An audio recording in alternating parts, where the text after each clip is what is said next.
American golf fans are the worst. I will say, I believe European golf fans are more respectful than American golf fans. But I will say you're going a little bit too far in when you say that only American golf fans are capable of that degree of stupidity. Because you've obviously forgotten St. Andrews 1995, and we saw this scene unfold afterwards. I'm pretty sure Western civilization reached its apex right here on the 18th green. Just about, I don't know, less than 48 hours away from the Ryder Cup beginning. 2003 PGA Championship winner Shaun is going to join me to talk about the Ryder Cup. He's covering it for the BBC this weekend. We're also going to talk about his friendship with the band Kiss.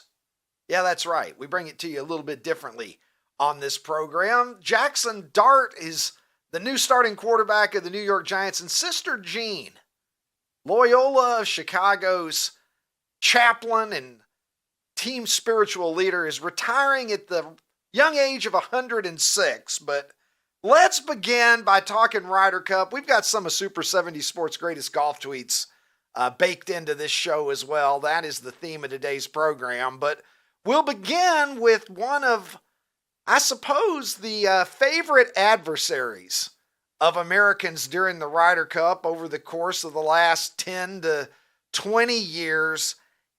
Poulter sitting down and talking about his thoughts on the state of American golf fans and the galleries that come out to watch not only the Ryder Cup, but PGA Tour events in general. Let's listen to what he has to say. I don't even know where to start. There's no, mashed potato and all that you hear is madness. In the hole, get in the hole. It's a 600-yard par 5, you idiot. You ever turned around and said that? I actually just want to borrow the taser or like the security guard just to let one go per hole would be amazing. Imagine that, you got one taser per hole. That'd be awesome. All right, first of all, I'm here to tell you, as I have said frequently, America is the greatest country in the world. There is no doubt about it. We're number one. And Poulter, I always root against the guy in the Ryder Cup. He's aged out of being competitive enough now. He's over on the Live Tour taking his golden parachute on his PGA career and his career over on the European Tour. But when Poulter's right, he's right. American golf fans are the fucking worst. Mashed potatoes, Baba Booey, get in the hole, as he said on the drive on a 600-yard par 5. Poulter suggesting just one tase per hole. It'd be a whole different environment. Could you imagine every golfer gets a taser and you are allowed to tase one fan per hole if necessary, only if necessary? I trust that most pros would use that power judiciously, but I'm actually with him on this particular matter. And Poulter continued on. Let's listen. Has the heckling gone too far then? It's not heckling, it's just complete and utter embarrassing stupidity. We don't get that in the Open Championship. You don't get it anywhere. Like, it's only in America the stupidness comes out. This is just a UK channel, right? Yeah. Mainly. Perfect. I was say, you've gone to town. It's just so annoying. It's annoying. It's like, there's no need for it, right? Our fans, when they come and watch golf, are very respectful. All right. Now, I will say, I believe, he says, our fans, European golf fans, are more respectful than American golf fans. I'm actually going to accept that. I don't think that America's so great that I can not, look at micro situations and understand somebody else's point of view. So I'm not going to get my USA, USA, USA chant going like I'm at a 1980s WWF wrestling event, okay? But I will say you're going a little bit too far in when you say that only American golf fans are capable of that degree of stupidity.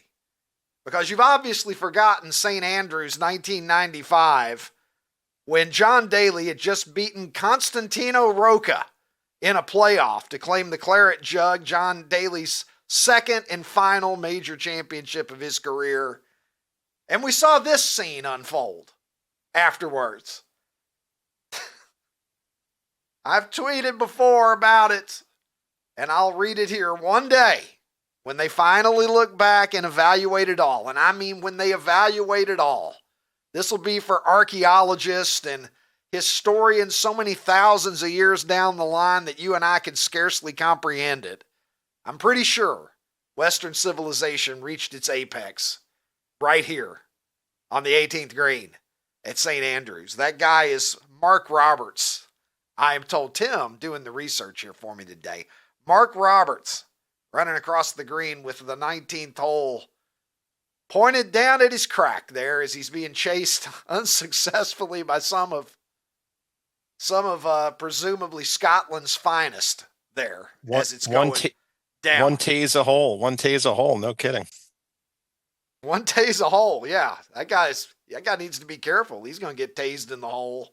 And that's an entirely different meaning. But golf, look, if you're a golf fan, you're probably a masochist on some level anyway.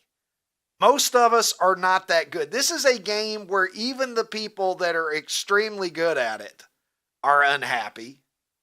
I don't know what kind of a sicko would create such a game, but we've come a long way from the 19th century origins of golf there. That is old Tom Morris and his son, young Tom Morris there, both of them 4-time Open champions.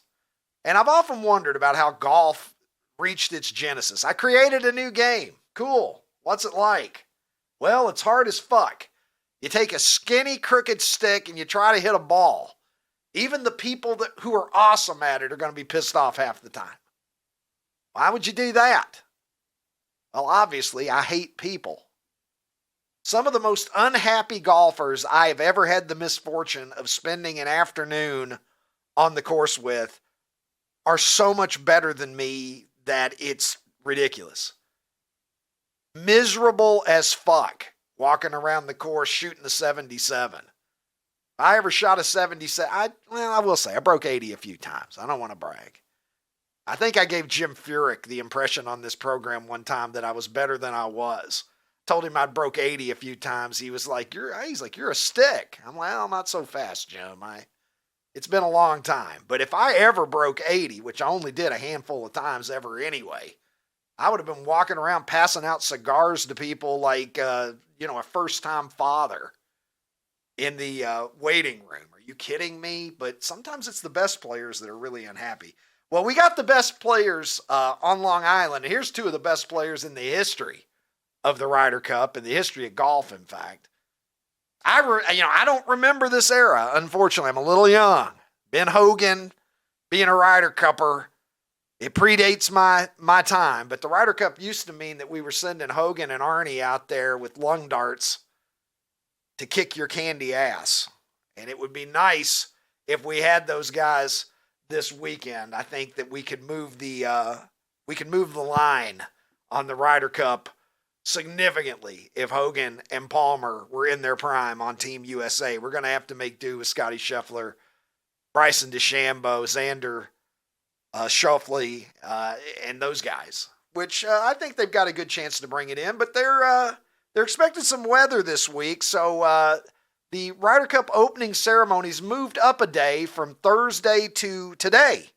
In fact, the forecast demanding that. Normally it's on Thursday afternoon. We're going to have the captains out there, Keegan Bradley and Luke Donald, who is pursuing his second straight Ryder Cup victory as a captain. Sometimes the Europeans, they'll extend a captaincy if they need to. Of course, Luke Donald coming in because Henrik Stenson last time around had taken the Live Golf money, and he did such a good job over in Rome that they decided that they were going to keep him around. The ceremony being co-hosted, I noticed, by Carson Daly, which I don't know, back in the 90s when I was watching TRL on MTV, I would have believed you if you came in from the future and said, hey, the TRL guy, MTV Carson Daly, he's going to be hosting Ryder Cup ceremonies in the future. I don't think I would have believed it. Kurt Loder, maybe.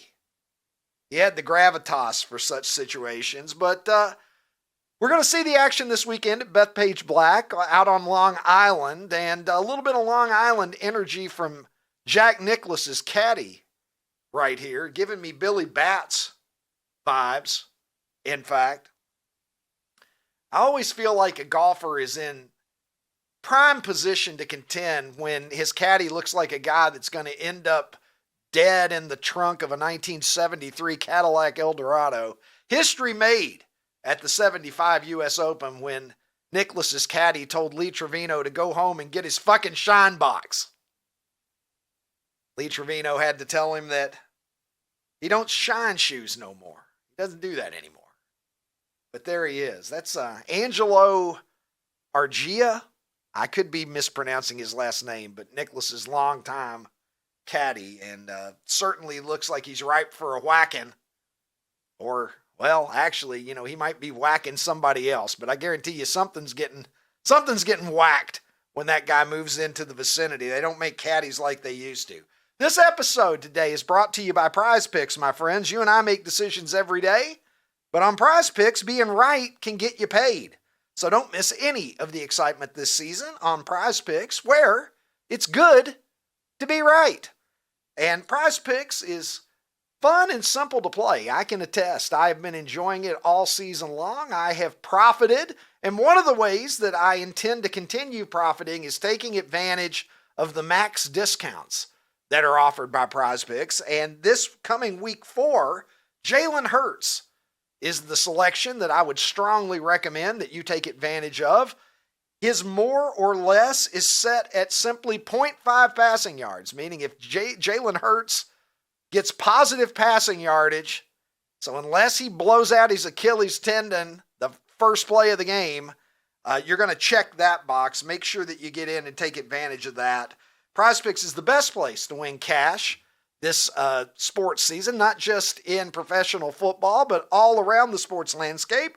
Join millions of users and sign up today. And best of all, if you do that and you use my code Ricky, you're going to get $50 in lineups when you play your first $5 lineup. That's right. Just use my code Ricky, and it will yield you $50 in lineups when you play your first $5 lineup. Prize Picks, it's good to be right.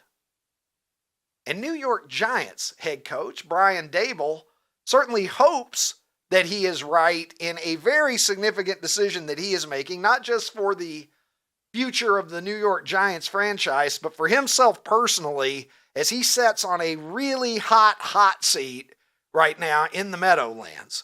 Russell Wilson, newly acquired Russell Wilson, 37 years old. 3 weeks in, the Giants are 0-3. Daboll has seen enough, and so have the Giants fans, in fact, and they're going to get what they've been calling for. They're going to get what they want. Jaxson Dart is set to start this Sunday against the LA Chargers. And that is not going to be the easiest initial assignment for the young man. And we all know, playing in New York, we've talked about Devin Williams this season. I remember years and years and years ago when I was growing up, the one thing that I always heard, New York is the hardest place to play because of the media. So much media scrutiny, so much attention. And when things are going well, it's probably the highest high that you can have playing in that market. But when things are going poorly, fuck your life. But Jaxson Dart is going to get some runway here because I think that the Giants certainly looking for something to give them some type of hope.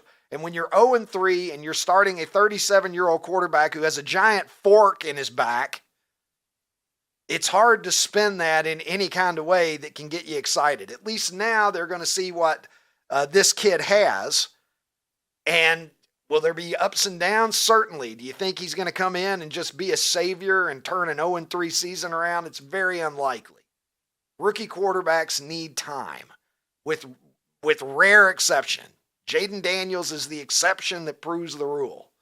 Everybody else, even the good ones, you're going to have ups and downs as you go through the growth process, but at least you're headed somewhere if Jaxson Dart is under center.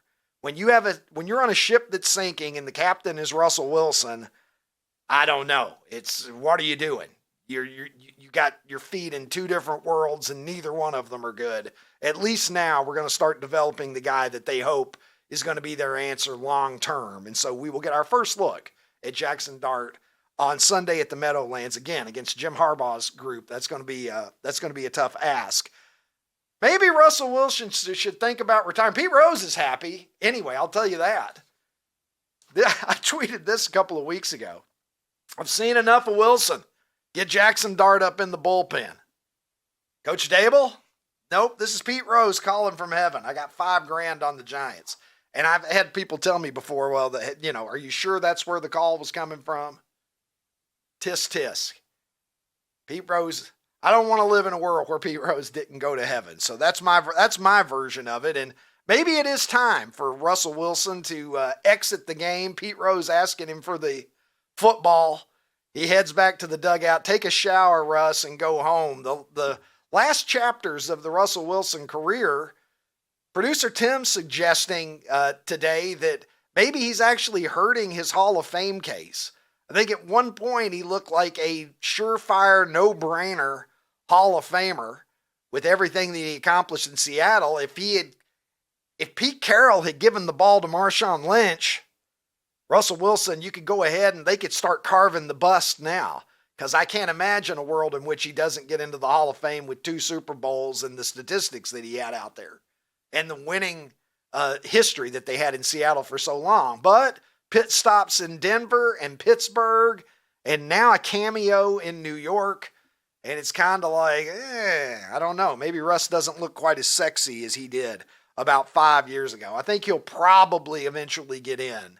But will he ever take relevant snaps in the NFL again at this point? This is probably his last shot to be a starter. Yeah, maybe he'll be a backup who is needed at some point for emergency duty. I mean, if you know anything about the NFL, as we've been watching it early in this season, the quarterback position, you're going to have injuries there. We've already seen a bunch of significant ones this season already. So Russell Wilson, I don't know if he's going to retire or not, but maybe he could follow the lead of Sister Jean, the Loyola Ramblers. I don't know what is she. She's officially the campus minister and chaplain of the men's basketball team since 1991. We all remember her becoming a sensation when they went to the Final Four, the Cinderella run that they made to the Final Four in 2018. She's still around. You know, I remember when they were making that run and I was like, well, I just hope that she can make it till the Final Four, you know. Well, here we are 7 years later and the irrepressible Sister Jean's still with us. I don't know if this means that her health is declining, but they're saying that she's just no longer going to be able to be on campus anymore. So congratulations on a great run there, Sister Jean. You are an inspiration to all of us. 106 years young. She was almost my age when I was born. Damn. When you really think 106, that might be too long. Tim, do you think 106 is too long to live? Is that excessive? Is there a point at which you just want to press the exit button, like there's nothing good left anymore past a certain? This is going to plateau? sound extremely sexist, but I think it's probably easier for women to age that way than it would for men, right? I mean, I think you're going to, I 106, I don't know, man. But I just think for her, a holy woman, she's not used to getting out there and mashing golf balls and smashing drivers and doing other crazy shit that, I was wondering where you were going with that. Yeah, I just think there's a viral instinct, right? I don't know. Not that women aren't hunter and gatherers. I know I'm going to get myself in trouble for this clip, so I'm just trying to think of a good way to get out of it. The most innocuous fucking thing I've ever asked you, and you're just like, well, I mean, I don't you want to think, dig a hole for myself. I mean, you want to get your inner bear out, don't you? Right? Like if you're stuck in a wheelchair, I don't know. Yeah.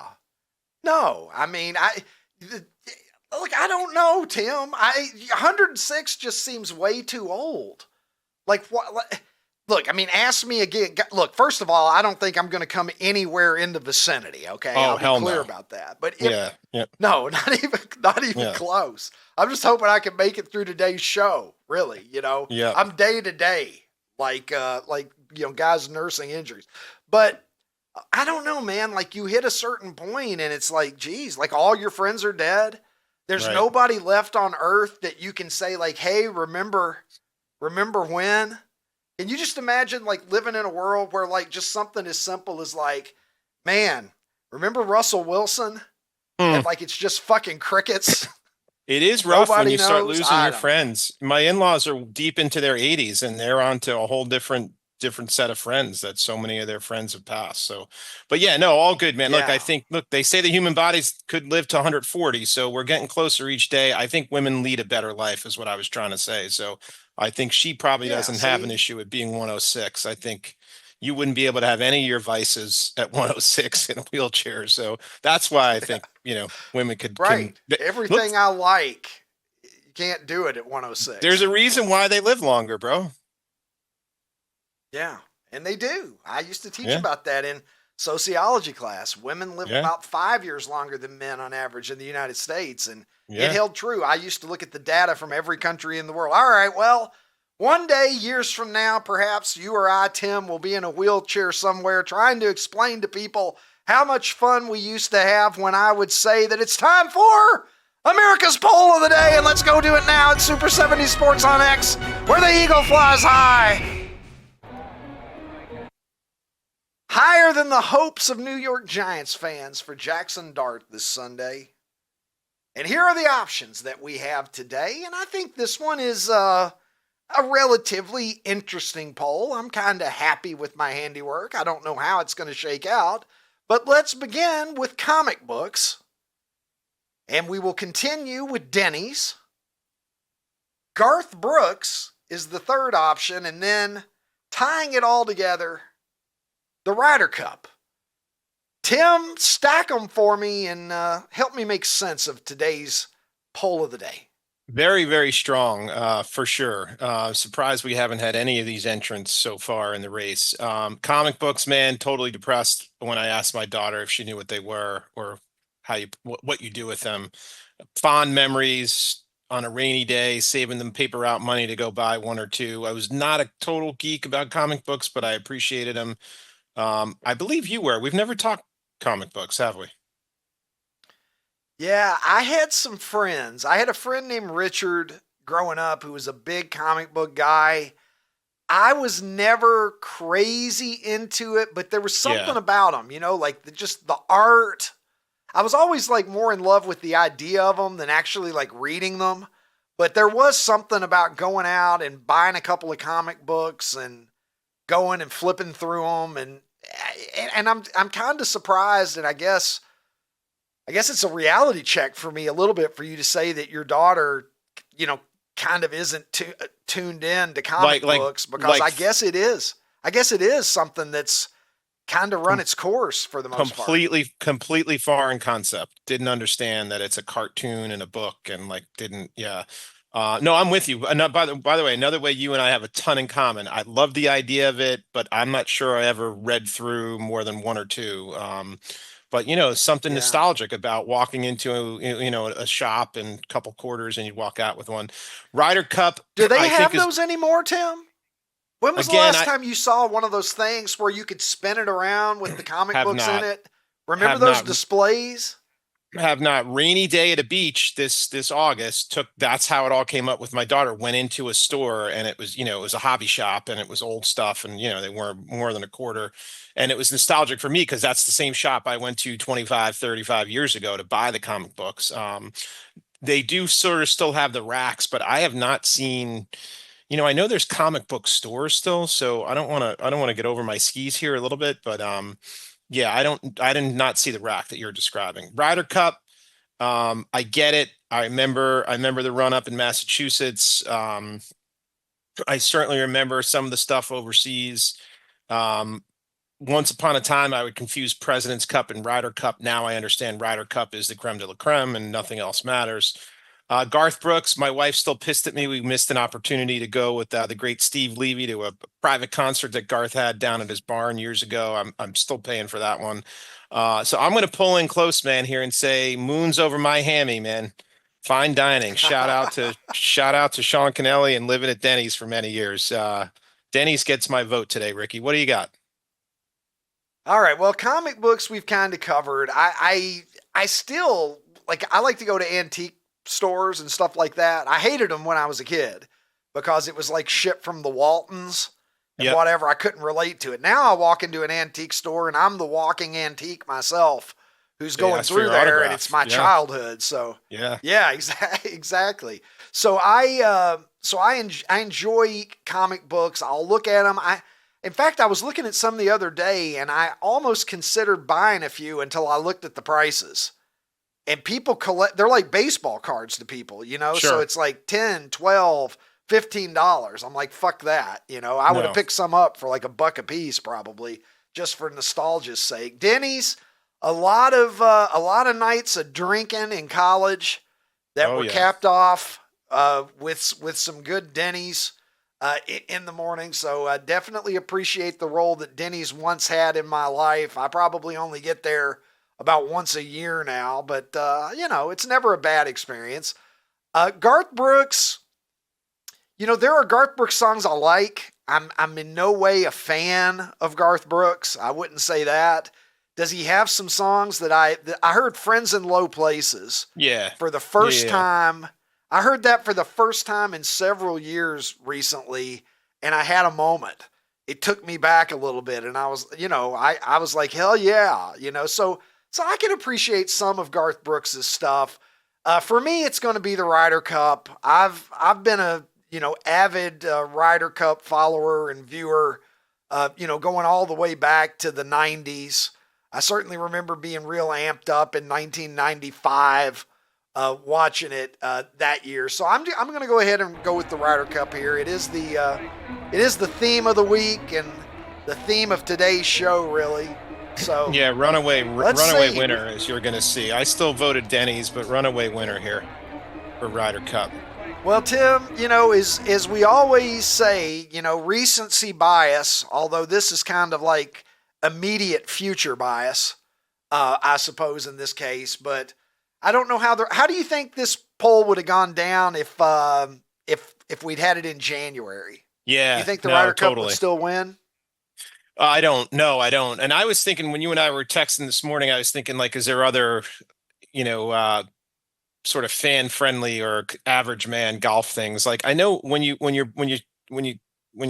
pancake the ball on the green, it's not called replacing a divot. Like I was trying to think of other things, smashing a drive, but yeah, Ryder Cup, total recency bias. But look, you're a big golf guy, so I don't think it's a surprise that your audience is going to do this here.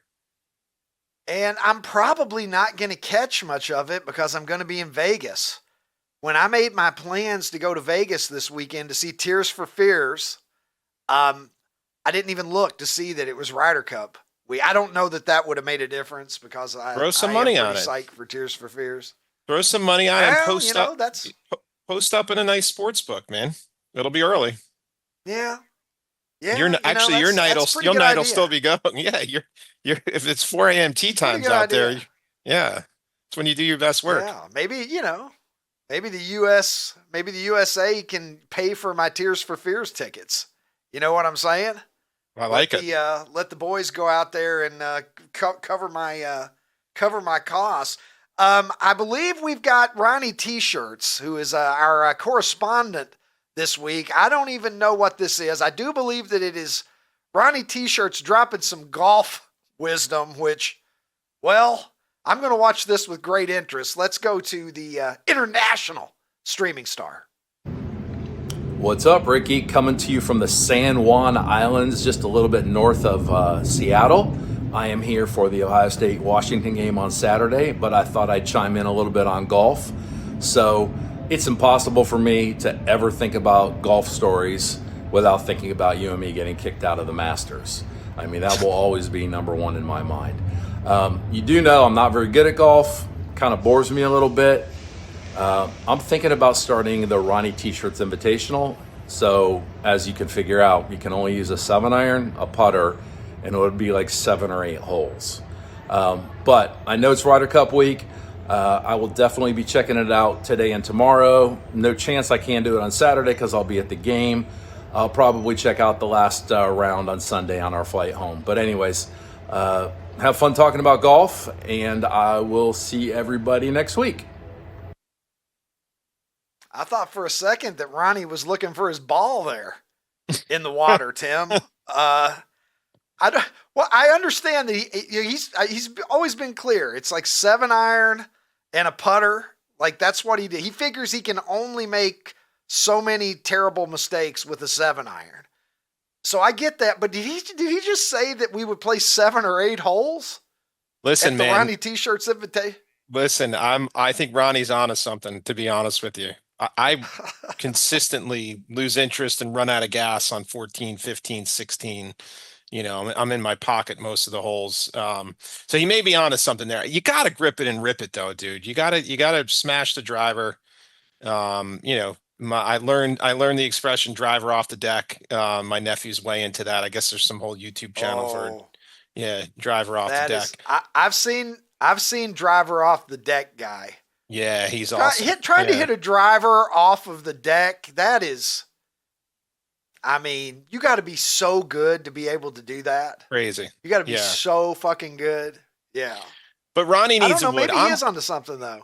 Listen, I play with 4 or 5 clubs and that's it. And I don't play a lot. Trust me, I don't play a lot. It's a good way to get out with my brother. I played a lot more in my 20s and 30s, was never breaking 80 like you were. It was always how many balls did I, to me, a big victory is if I played the same round with 1 ball, which happened probably a half a dozen times. But good stuff from Ron. I'm glad he sent something in. Love to see it. Yeah, absolutely. Maybe we could integrate eating into this. We got another John Daly here for everybody. This is one of my favorites of the Super 70s golf tweets. And what's more John Daly than that? You ever seen a guy on the course during a tournament eating McDonald's? What do we got? That's 200 over the water, 220 to the front, 235 to the pin. All right, hand me the quarter pounder. So, even I've played a lot of golf. I've eaten a lot of quarter pounders. I've never eaten a quarter pounder on a golf course, but I guess that's part of what makes John Daly a fucking American legend, Tim. Maybe we're onto something. You can only use a 7-iron. It's Super 70s. You play 7 holes. I don't know. Maybe we can throw something together for charity. 7 wood. My brother crushes his 7 wood as far as I hit my driver. My brother's a hell of a golfer. So I've grown accustomed to my 5 wood. When's the last time you played, Ricky? Have you been out on the course lately? I have not played this year. I don't think that I have played, keeping score on a regulation course in probably about 3 years. Yeah. You're busy. You're a busy guy. I don't have time for it. I mean, that's how I aspire to become successful enough one day that I have time to get good at golf. I used to think when I was younger, if somebody said, "Oh, I'm a 2 handicap," I would just be like, "Oh, talk to me about how great you are. I want to hear all about it. How do you do it?" I'm just thinking this person is fucking amazing. Now I'm like, get a real job, motherfucker. Right. You obviously Whenever have 5 I hear somebody hours. that has a 2 handicap. Yeah. Contribute to society. Why don't you? Have you considered that? Yeah. Because anybody that's that good, that's why I think Ronnie's onto something. For the fucking world. That's why at 2.5, 3 hours. That's good. I'm good. If that takes me through 10 or 11 holes, that's good. Just tapping out. No moss, like Roberto Duran. You just start playing. You get bored. You plow through beers. You're smoking cigars, and your night's ruined. Yeah, you get progressively more disappointed. You start out like, have you ever shown up where you're like this? You thought you found something on the range. Oh, so you show up and you're telling yourself, okay, like this is the day. Right. My head's not completely in the clouds, but I think I'm gonna be solid today. I'm feeling good about this. And then just by like the 8th hole, you just realize what a piece of worthless shit you Yeah. are. Everything sucks. You're hot. You're sweaty. Where's like the you card said, draw? you might be drunk. Yeah. Yeah, you're 19 over par. You just want to just end it all. You know? Yeah, I've been there. It's in the hole. All right, Tim. It's in the hole. Baba Booey. Mashed potatoes, Ian Poulter said. All right, we're going to take it to a break. And when we come back, I'm going to be joined by a major champion. 2003 PGA Championship winner Shaun Micheel is going to join me. He is on site this weekend for the BBC covering the Ryder Cup. We're going to talk about that. And because this show is this show, we're also going to talk about his friendship with the band Kiss. Yeah, that's right. We're going to talk about his PGA Championship. We're going to break down the Ryder Cup, and we're going to find out what it's like knowing Paul Stanley and Gene Simmons. And it'll all happen straight ahead, right here, right after this, on the Ricky Cobb Show.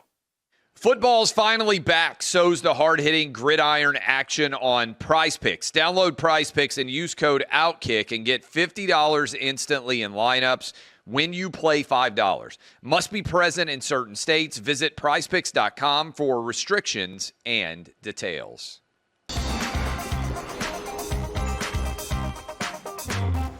I don't care if it's raining, if it's cold, if it's hot. We are going to be relentless competitors on this golf course. Out there, that is our arena. This is our time. This is our time. This week, this is our home course. This week, this is the course we grew up on. This week, we are the Nassau Players Club. Those are the words of Keegan Bradley, the captain of the United States Ryder Cup team. The Ryder Cup gets underway in New York on Friday at Bethpage Black, and joining me to talk about it and joining me to talk about other things as well. Very honored to welcome to the program. He is an analyst for the Ryder Cup for BBC 5 Live Sport, and the 2003 PGA champion Shaun Micheel joins the show. Shaun, how are you? Ricky, how you doing? Man, it's so good to be on this type of show. Man, I spend a lot of time scrolling through my feed, and every time I see one of y'all's tweets, I stop.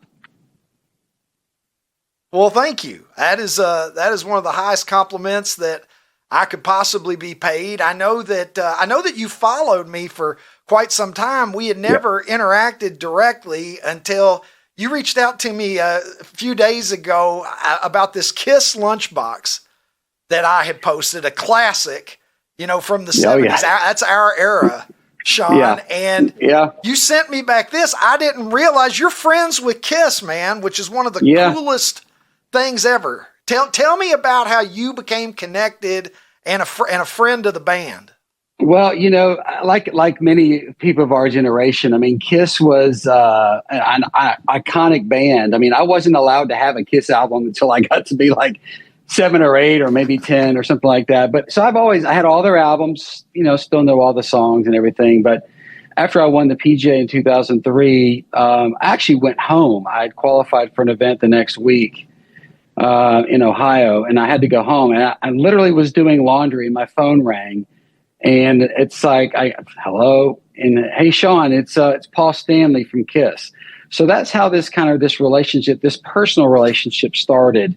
I flew up, I hosted Inside the PGA Tour, got to meet the band. There was a picture you showed just a second ago of me with Gene and Paul. Tommy is a huge golfer. He and I have played a number of times with Doc McGee at their shows and stuff. And so it's just kind of a relationship started. So that was back in 2003. I traveled with the band a little bit, went to several shows with them, backstage, hanging out and stuff like that. So it's been a great relationship I have with Tommy. And that particular picture was a golf magazine piece that I did for, I think it was in 2003 or 2004. And I saw your post, and I just kind of felt like, hey, I'll just throw something out at you and just kind of get your response. Yeah, no, it's so cool. Can we throw that back up? Because people might not have realized that is Shaun. Yeah. In Ace's costume, right? Tell us about the costume, and you were telling me a little bit about what that experience was like with the makeup and everything. Yeah, that I want to say that might be Ace's destroyer costume. I think maybe some aficionados might be able to correct me, but so Doc McGee and Ace, they were fine. I mean, they love the media attention and things like that. But I can promise you, getting into that was maybe the last time I ever want to put spandex on. But I was in that for about a couple hours, and it took the girl. They hired a lady from, I think she's from New York, and it took her a couple hours to put it on. But what she did is that silver around my eyes was oil based, and with all of the lights to get the right lighting and everything, it started to kind of, I'll just use the term melt, and fumes started to kind of emanate from it. So afterwards, I had to have a doctor come in because it burned my eyes pretty badly. And I think that was done on a Tuesday. But I had all the boots. And so after that was all done, I left the area that I was. That was done in Dallas at the Byron Nelson Classic at TPC Las Colinas. And I walked out, and there were people that literally thought I was Ace Frehley.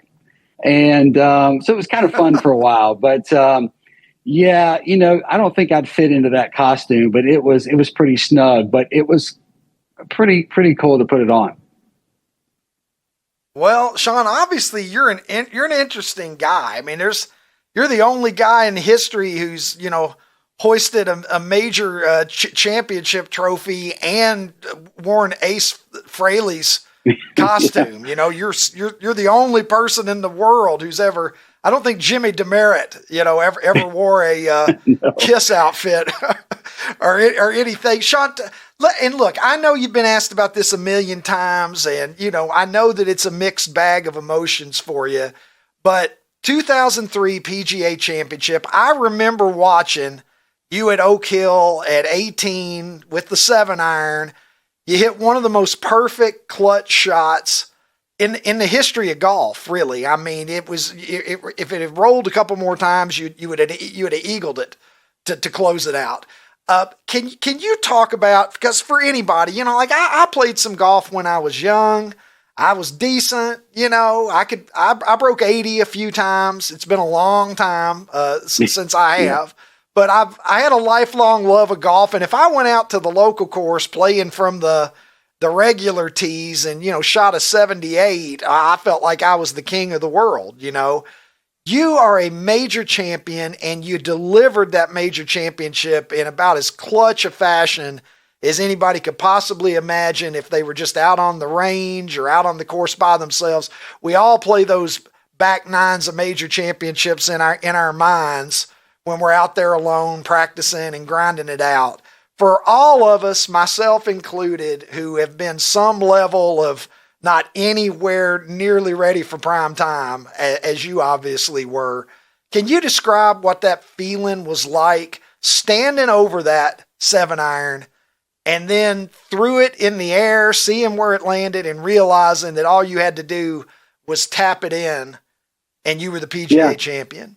There, leading into that last, I think people remember, as you've kind of put it, the 7-iron, there was so much that happened before that. I mean, and not even just in the 4 days that I've been playing golf. I mean, just all of the events that I'd kind of blown. I should have won several events prior to then. Just practicing alone, traveling the world alone. There were just a lot of things that kind of led up to that particular that time. And the week started out like any other week. It was teed off on Thursday, played a nice round on Thursday, same thing on Friday. Now, Friday night, I actually had the lead. So it's the first time that I really had to lead, I think, particularly in a major championship going into the weekend. So it was really all I could do to kind of calm myself down, find some sleep, and be ready to start playing on Saturday. And Saturday I had a great day. Not the last 3 holes weren't very well played. But then Sunday, I did an interview on Saturday night that I've watched on a number of times, and I was pretty confident. And I think I said something like, I'm so tired of losing. I think tomorrow's just going to be a different day. And it was. And I had my wife there. My wife was 6 months pregnant. My son Dade is now 21. He's a senior in college. And but yeah, the technical part of actually getting to that 7-iron, finding the first cut, But standing over the ball, look, I had a perfect yardage. I think anybody will tell you that when you're under pressure in golf, you really don't want a whole lot of decisions to be made. And knowing the yardage, Bob Cessny, who was my caddy for a number of years, he passed away last year, gave me the number. I looked at him. I said, hey, it's the same thing we had on Tuesday, because on Tuesday I was on the other side of the fairway, but almost the same yardage. And I hit a 7-iron right to the front of the green. So it was a matter of just kind of gauging the lie, no wind. I had 162 to the front. Pin was on 13, so it's 75. I had another 10 or so behind it, so I knew 7-iron wasn't going long. It just was everything just lined up. It just a perfect 7-iron. Now, did I try to hit it 2 inches from the hole? No, but I mean, your last look, any golfer will tell you, your last look is that your eye always catches the yellow flag, and you could be aimed way right or left, but your body for some reason always kind of steers it towards the last thing that your eyes see. And in my case, that was the flag there on 18. But to walk up and see that it was 2 inches, I remember marking the ball. I told my caddy, I said, I can't believe I finally won a PGA Tour event. And he said, Shaun, this is a major, not a PGA Tour event. And that changed things. And from there, it was just about, my wife, like I said, she was across the way. I could see her. She wore a bright pink blouse all day. I could find her. And we had an emotional time. I gave her a hug, kissed her belly. And like I said, my son now is 21. And I took him back to Oak Hill a couple of years ago. So, we could go on and on about kind of the philosophical type of things that I think about. There have been a lot of troubling times since then, but really, it was such a joyous occasion. It was just a great part of my life, a great part of my career. And it kind of cemented my own personal feelings about practicing and the hours that I spent away from friends and family. I mean, it just really, that's why you play and practice. It was a job that I chose to do. I didn't want to be a professional golfer for a long time. I wanted to be a pilot like my father, but I found golf. I found a love in golf. I love the game. I still love the game. I want to compete more, but I just haven't. And so I'm still thinking towards the future, but I do think about the past quite a bit. Well, I've heard you speak on it very eloquently. You obviously are a very reflective guy, and you've thought a lot about the significance of that tournament in your life. And I just wanted to ask you, I think you were like 169th in the world, something like that, entering that PGA Championship. When you're sleeping on the lead, and of course, you're right, that's right in the middle of the Tiger Woods can walk on water era. It was obviously Phil and Ernie and so many great players in that era. I could go on and on. And you're sleeping on the lead in a major as a guy who's looking to break through and get a tour win, as you said. You were looking for a tour win, and it just so happens that you're sleeping on a major. How do you keep your self-belief? How do you not let the nerves or the thoughts creep in? Because you obviously went out there on the weekend, and I mean, you finished it like a guy who was very experienced under those conditions. What do you think allowed you to be able to handle it so gracefully? Well, again, I'll just go back to my wife being there. On Saturday night, they're long days because you don't tee off till 3 on Eastern time, and you get done at 7. You do your interviews, you're done at 9. And that Saturday night, Stephanie and I had to go. We found a pharmacy because she was having. We had to find like some cortisone cream just because it was so hot. Her belly was rubbing and stuff. So she's going to kill me if she hears this. But those are the things. Those are the real life things that happen to you outside of your work. And so I'm Shaun Micheel, the golfer, when I'm inside the ropes. The moment that I'm with her, I'm trying to be just Shaun Micheel, the husband, and supportive of what she needs. And so it was a very tough time, though, sleeping. The next day, again, it was an early wake up for me. It was a 3:00 tee time. I was lucky in the sense that we were pretty much having 12-hour-a-day coverage. So when I woke up, I turned the TV on. I started watching how the course was playing, where the pins were located. I was looking at my yardage book. I was trying to do those types of things. But, I had spent so many times just losing. I had lost for, some misfortune, maybe some bad play.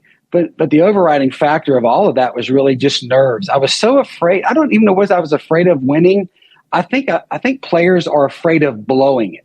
It's not that you're afraid to win. You're afraid of looking silly on the course. You're afraid of being called a choke artist. Those types of things, just the negative feelings that I think you have. I mean, golfers in general are negative. If I could birdie 17 holes, and if I bogey or double 18, that the prior 17 holes are out the window. So I had years of negativity, things that I had done to prevent me from winning, and I was just sick of it. And I was like, I can't do this anymore. David Faraday once said he hated playing professional golf. He hated the way it made him feel. He was nervous all the time. And that's kind of how I felt. And I just was sick of it. And I was like, I'm playing too well. It just really depended on how the putter was going to go. I was hitting the ball well. I was making a lot of birdies. And I just needed to get out there and start playing. And so when Stephanie and I got to the course that day, I got there early. I sat down with her for a few minutes. And I decided I couldn't do that anymore. I wanted to go to the locker room and just be by myself. I opened up my locker door. Well, when I got to my locker, there was a note taped on my locker from Lauren Roberts. Now, Lauren lives in Memphis, Ryder. I've known Lauren since '94. He was in contention that week. He wrote a note, and it said, "Shaun, you're as good as anybody out here.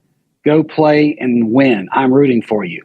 And I have that note. I shared that with some people, and I got inducted in the Tennessee Hall of Fame. It's the first time I ever took it out of my house.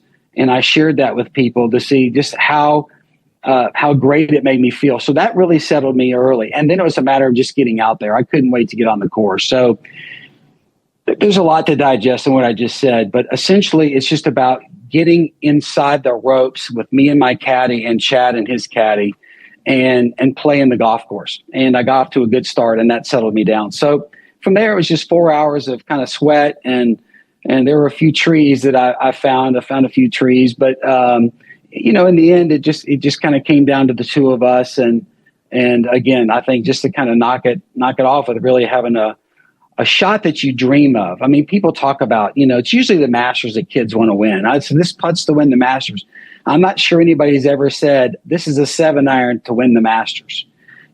But those are the things that you need to do. You got to be prepared, and you got to be ready to handle the situation. And I couldn't have written a better script.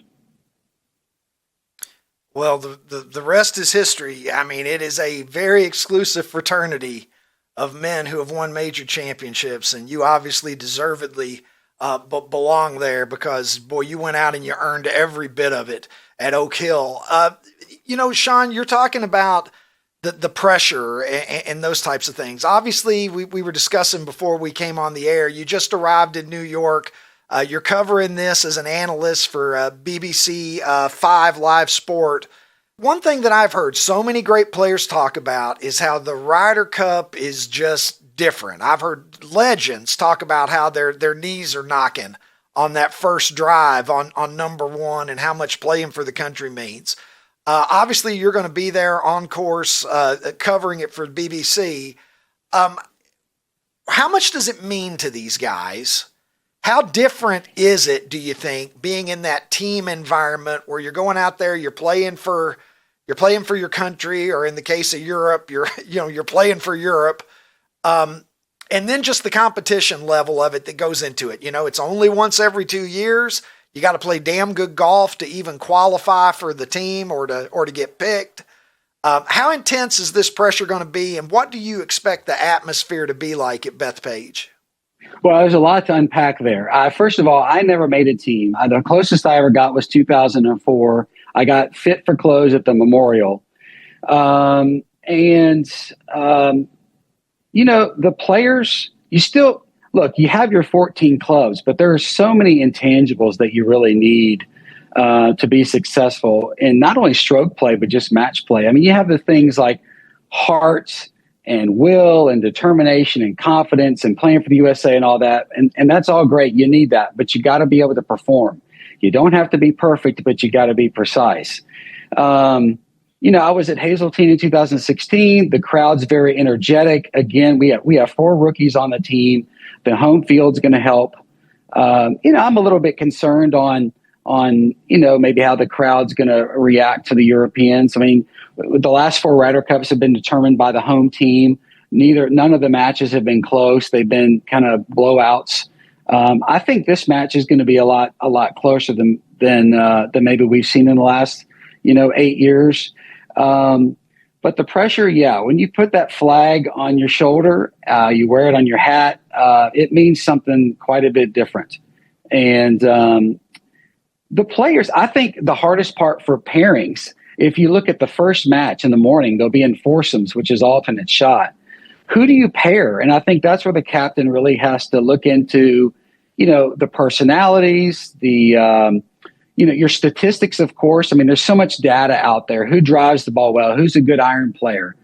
But you look at certain players. I'll just use Bryson as a perfect example. When he plays a regular event, he takes on a lot of risk. He hits driver a lot of places. He's willing to accept hitting one offline to get himself back in position. Then there are players that are a little bit more consistent. Maybe we look at Sam Burns, for example, a straight hitter, a great player, a great putter. Who do you pair him with? Who do you pair Bryson with? It wouldn't surprise me if maybe Bryson doesn't play the first morning, just because it is what I'll say alternate shot. So, but the pressure is incredible. The crowd's energized. There's songs being played. I mean, the guys are going to come out of the tunnel. It's just it's an absolute fantastic event to be part of, and I'm excited to be walking the fairways. Certainly trying to be neutral, but there's no doubt they'll be rooting my friends of the USA on. Shaun, there's been a lot of talk about Bryson. Obviously, he's the one live guy on the U.S. side. It seems like the camaraderie, everything that you hear guys saying, that he seems to be well liked and respected among the guys on the team.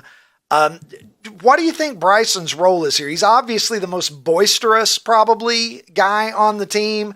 Seems to be the guy that most enjoys kind of the theatrics and playing it up for the fans. Is that something that could be, an added advantage for the U.S. team if Bryson is playing well and gets the gallery charged up?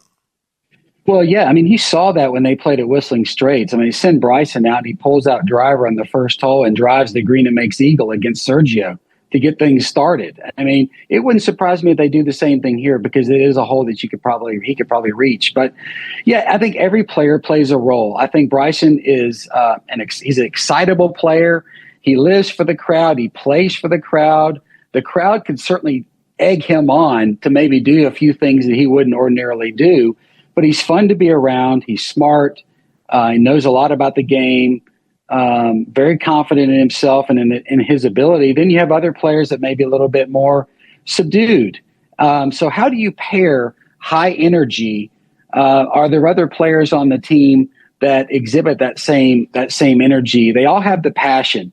Again, I think once everything gets started, once the guys walk off that first tee, then it becomes strategy, golf. How am I going to play against the other players? And so he may have to play a little bit differently than he normally would in a stroke play event, just because he does have another teammate that needs him. And so it'll be interesting to see how he gets paired. The pairings will be out Thursday afternoon. I'm as excited as anybody to kind of see them. But yeah, that's another tough part for the captain, is meshing personalities and they all have the camaraderie, but how do I play with the other player? I think perfect. Keegan, Bradley, and Bryson would be an absolute epic match to watch. But Keegan is not playing, so he's going to have to find somebody on that team that he can pair with Bryson to kind of match that energy. How much do you think Scotty brings to this? Obviously, he's the best player in the world. We haven't seen a stretch of golf like this since Tiger's prime. 15 wins worldwide, three majors, the Olympics, just in the last 2 years. I was talking earlier, I guess yesterday's program as we taped this, I was talking earlier in Tuesday's show about Tiger. One thing that Tiger did not do is perform very well in Ryder Cup play. He was only on one winning team 7 losing teams, and had a 13-21-3 record, which is obviously all of those things are very un-Tiger-like. Is there anything you can put your finger on as to why the Ryder Cup really didn't seem to be Tiger's forte? And how different do you think it is with Scotty Scheffler, who seems to be, Gary Woodland was praising him for just being a guy who has no ego. Keegan said that he actually looks up to him, a guy who, Scotty, I don't even think Scotty's 30 years old yet. Can you talk a little bit just about how Scotty's demeanor is a good fit for an event like this? Well, yeah. I mean, like I said, we just talked about Bryce and the high energy. I mean, Scotty Scheffler is on this team to win 5 points. Now, I don't know if he's going to play all 5 matches. Do you sit him sometime to give him some rest? But his goal is to win. That's all he cares about. He's a great guy to be around. He's good in the team room. He's an incredible player, as we've seen over the last couple of years. I mean, what he's done in 3 or 4 years on the PGA Tour, the tour needed somebody to kind of replace Tiger. So Scotty's job is to win, and they're all there to win points. But Scotty's going to feel that. That's what Keegan Bradley has on his team that to earn points, and Scotty's going to do that. In Tiger's case, it's hard to say. They tried different pairings. If you remember when Hal Sutton was the captain and they paired Phil and Tiger, and he was come hell or high water, those two were going to play together. Different styles of games. I mean, both long, both great iron players. Phil was probably the most aggressive player of somebody that I've ever played with. Tiger would pick his spots. Tiger would still aim for middles of the greens. Phil was going to play one way. So that pairing didn't particularly work. And it's hard to say just the way a person's wired. Are they geared to play for someone else? I mean, there's no doubt that Tiger was playing for the United States of America, especially with what his father had gone through in his military career. So I just don't know. I think it does have to do with pairings. It's certainly not by the way you played. It comes down to putting. I mean, you can look at home field advantage. So this week, Bethpage, the greens are going to be super quick. I heard there's no rough, well, a little rough. To maybe take advantage of some of the U.S. length, their ability to putt on really quick greens. Now, a counterpoint to that is the majority of the European Tour players play more in the United States. That wasn't always the case. So the advantage I think that the United States always had was the European players, the greens are typically slower. They're usually on Poa annua grass. They don't usually get quick bent grass greens. And so there were differences in the way that the course is played. Now I think the Europeans are on equal footing with the United States because they play over here so much. And so Tiger would go overseas. If you look at, if I bring me into this, in 2006, I finished second to him at Medina at the PGA. About a month later, we went to the World Match Play. There were 16 of us, and I had to play against Tiger in the first round in a 36-hole match in the HSBC World Match Play, and I beat him 4-3. He had just won 5 tournaments in a row. Would somebody like me be even thought to have beaten a guy like Tiger Woods? But I did because, well, I was playing well, for one. I adjusted to the course better. I made the putts on slower greens, more so than he did. And he just ran out of holes. Would that happen again? Who knows? But there are just a lot of things like that with the way the course is set up. And if you go back to go back to France, go back to Italy, very high rough. They narrowed the fairways at 300 to 320. So the American players, even though they were long, they were playing out of the rough. So there are just so many things like that can affect the way that the current players are playing and also the way Tiger played. And, you'd have to ask him. I mean, it's kind of hard to put words in his mouth, but I think just the team format, not that he didn't care about playing the team format, he maybe just wasn't wired necessarily to play for somebody else. Great stuff, Shaun. And we'll be able to listen to you on BBC 5 Live Sport during the Ryder Cup this weekend. But before you go, Shaun, I know that you have had a very long history with St. Jude's Children's Research Hospital. Could you tell me a little bit about the things that you've done with them? Because from what I've seen, it's such a great thing. Obviously, one of the best causes, and one that I know is near and dear to your heart. Yeah, for sure. I'm a lifetime Memphian. My sister and I were born in Orlando, but my dad was one of the first pilots hired by Federal Express in 1973. And so ever since I basically was able to understand, about children's diseases, I've known about St. Jude. So I started out just kind of going, I would go to the hospital periodically, and of course, being a Memphian, it's in your blood, really. It's in my DNA now. My relationship with them really spurred on a relationship with Make-A-Wish of the Mid-South. So for 14 years, Stephanie and I hosted the Shaun Micheel Make-A-Wish Golf Classic. And it's hard to put into words, really. We raised over $3 million and granted over 600 wishes.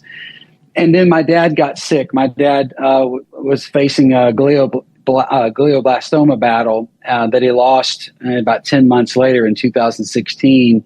And so Stephanie and I had one more year, and I just had a lot of stuff going on, and I turned the tournament back over to Make-A-Wish.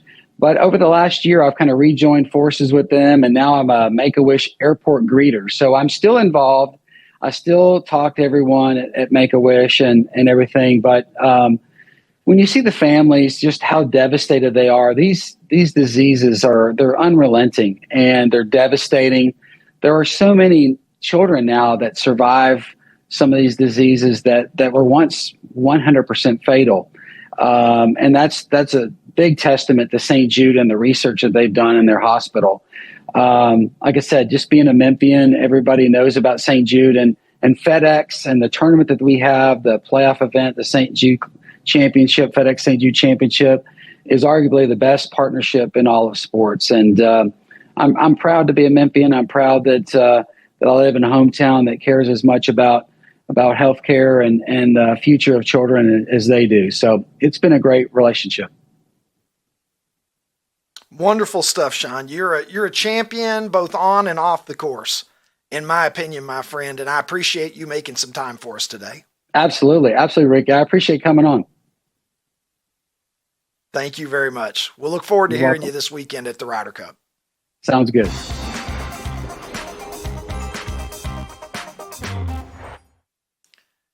So great conversation there with Shaun Micheel. I enjoyed that one a great deal. We taped that yesterday afternoon. Shaun just arriving into New York about an hour before we had that conversation where he will be covering it, as we said, for BBC. Tim, I don't know. What did you think? Shaun's an interesting guy. I found him to be kind of refreshing in a number of different ways.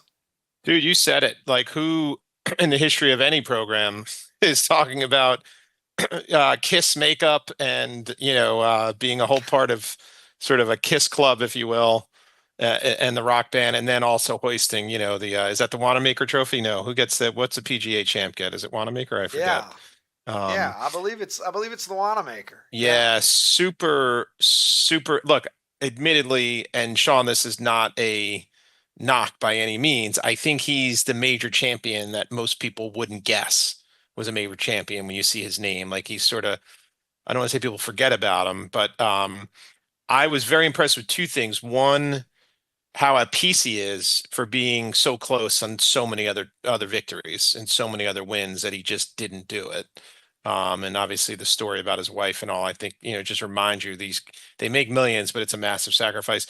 And then interestingly enough, right, decades ago when the Europeans came to play in Brookline, that was a course that a lot of Europeans maybe hadn't played as frequently. Whereas now, so many Europeans play professionally on the PGA tournament. There's really no home field advantage now because these guys play all of our courses so frequently, as opposed to the Americans who maybe only go over to Europe once a year. So fascinating. Did not feel like a 28 or 29-minute interview, which I think is a credit to you and to him. Yeah, well, thank you. Yeah, I've seen Shaun interviewed before, and I know that championship, it's been a blessing and a curse for him. Oh, yeah. Because on the one hand, you're a major champion, and that is what an elite club that is to belong to. On the other hand, as you said, the fact that is his only career PGA Tour victory, And he believes, obviously, that he had the capacity to do more than that. Sure. I saw him once say that he felt that he was more of an underachiever than an underdog. And I just think that he deserves to have peace and to enjoy that championship because, many people play golf and many people play golf at a high level. And there's a lot of great players who never won a major. Colin Montgomery comes to mind, among others, a guy who's Monty never won one. Oh, interesting. Yeah. I didn't realize Monty that. actually Monty never won on U.S. soil until he was on the Champions Tour, period, which is ridiculous. He was the Order of Merit winner 7 times, I believe. Might have been 7 times in a row over on what is now the DP World Tour. So, it was very fascinating to talk to him. Obviously, the relationship that he has with Kiss is pretty unique. You don't bump into that every day, but I don't know. I guess on Long Island, this week, it's basically an issue of mashed potatoes, Baba Booey, get in the hole, just try to make the Europeans want to tase everybody every hole. Maybe that's our secret home field advantage. Not so secret. Forget about it. Do you think it makes any difference? Do you think it makes any difference that, to have the raucous yelling and whatever? Is there a home field advantage in terms of the gallery? I know that you can set the course up how you want to if you're the home team, but the fans, do you think the fans make a difference? I would not want to be Rory McIlroy this week. I think he's going to be just blistered and badgered from just all the stuff that's come out. He was a fan favorite. Let's face it. People were rooting for him. We've said it on the show, and I think Rory, look, and honestly, I think we've lost so much decorum, not just as Americans, but as a society. I just think behavior is it's now a one-up, and I hate to say you're going to see some of the worst of fan behavior this week, but you're going to see some of the worst. I really do. I think there's just a lot going through people's veins right now in this country that is going to manifest itself, I think, in sort of real venom towards people like Rory. Yeah, I hope that it doesn't get ugly. I trust exactly that if anybody will get ejected, if anybody crosses a line, they need to be ejected. I mean, there's room for fun, but you got to keep it within bounds of some kind of taste. Let's go to poll replies, Tim. See what folks are saying about the Ryder Cup prevailing today in America's poll of the day. Not even close. A 17 percentage point gap between comic books and Denny's there, with Garth Brooks hovering just above the Mendoza line, batting about 203 in this one. And no offense to Garth Brooks, but that's probably where he belongs in today's poll. The Moops says an electric Ryder Cup is peak sports theater. Leonard's Brookline putt, Justin Leonard, of course, the wild celebration that followed still gives me chills. That is one of the most memorable Ryder Cups of all time. The U.S., I believe they were down 10-6, Tim. Going into Sunday singles, and some of you will remember Ben Crenshaw's all-time "I've Got a Feeling" speech that he gave the night before. A pretty magical win for the U.S. there. A lot of the Ryder Cups in recent, probably over the last decade, I don't even know how many of them have been that competitive. Most of them have been rather one-sided. It's been a while since we've come down to brass tacks and one that is a real nail biter. Hopefully we get an exciting Ryder Cup. Obviously I'm pulling for the U.S., but I would like to see it close. Will Chris says, love a good graphic novel. Frank Miller Batman series, Stan Lee, Frank Miller Spider-Man, as well as some Tarzan series. Good stuff. I will say the new hardbound series books are more convenient than 20 individually wrapped books like the old days. Is that what they're doing now? I don't even know. I do know that at Barnes & Noble, I stumbled on a section that seemed to be mostly comic book stuff. Maybe that's how people are consuming it these days, the younger generation. The Dude says, I saw Garth Brooks in concert 20 years ago at Old Arco Arena in Sacramento in a small, cramped luxury suite. I ate too many edibles, and now I can't listen to Garth anymore without feeling claustrophobic. And the thunder rolls through the dude's life. Leisure Suit Barry says Denny's All-American Slam, case closed. Yeah, the slam is pretty good. I will say good. that all of the discussion of Denny's today, Tim, it's got me thinking about Denny. I'm not going to go, but I'm just saying I'm having fond memories of what a delicious Denny's meal at about 2 a.m. with a blood alcohol level of legally dead. It was good shit back in the day. And we'll leave you with one more of the Super 70s greatest hits on the subject of golf. Chichi Rodriguez and, well, one of the coolest motherfuckers to ever schlep a bag of clubs around a golf course. His guy right here. Look at that. Would you just look at that? You don't see golfers who look like that. You don't see caddies who look like that. Listen, you might go lower than Chichi Rodriguez, but you sure as hell weren't going to outfunk his caddy. I believe a lot of people think that's Augusta. Tim, I believe that photo was actually taken in 1974 at the Ohio Players Championship. So, I think you're get right. that I was fire. Yeah, what threw me is the green jackets and back, and it looks like he's got the vest on, but good Lord, look at that he does. style. He does, yeah. Look at that style, man. That's a You joke want that to somebody else made on my account. I'm stealing somebody's joke there. Remember want, roller coaster of love. Yeah. P-Funk All-Stars. Look at the style, man. You think we've lost something as a culture. You're right, man. Just look at the way people were dressed. I mean, Holy that smokes. hat where everybody's just wearing a baseball cap now, you know? And I've said, you know, the Chichi Rodriguez thing that is just sitting there waiting for somebody to come along and take it. Because so much in life is about branding. I have learned in my life that branding is important or whatever. Think about the opportunity that's sitting there for somebody who's, say, like a top 100 player, maybe a top 50 player, Tim.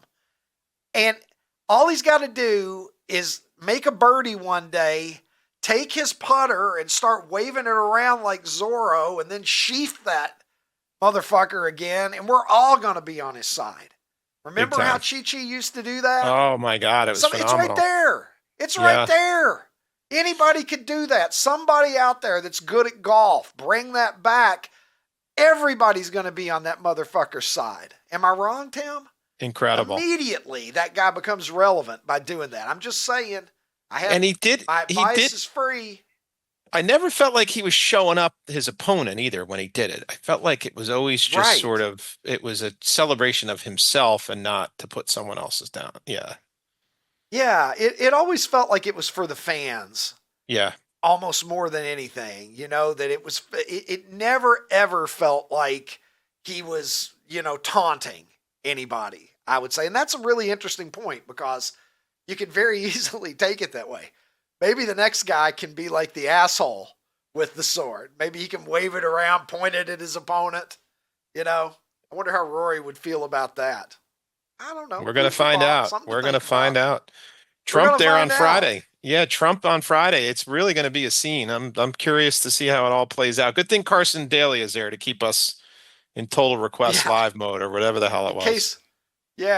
In case somebody wants to hear, I don't know, who was popular in the late 90s, Tim, help me. Who would Carson Daly have been cut into a video of back around 1998? Oh, boy. Smash Mouth. Smash Mouth. Hey, here we go. Yeah. Here's I don't Backstreet know. Boys. What NSYNC. Backstreet Boys, NSYNC. Yeah. Yeah. They're probably going to fucking be there too, man. The eyes of the sports world will be on the Ryder Cup. All right, Tim, this was a good one. I enjoyed it. Thank you for your fine contributions, as always, both as my producer and as my sidekick, co-pilot here on the program today. My thanks as well to Molly and Colin in Nashville. Jared has the day off, but I'll thank him as well. Ronnie T-Shirts, thank you for chiming in on golf from wherever the fuck you are out there in Washington. And my thanks, of course, to Shaun Micheel for joining me today for a conversation that I hope that you enjoyed as much as I did. And most of all, I appreciate you, you sweet bastards, because without you, there is no me, and I love you. You can find us, as always, at Fox Nation, on Outkick.com, and on YouTube at The Ricky Cobb Show, our new channel, so be sure to check that out.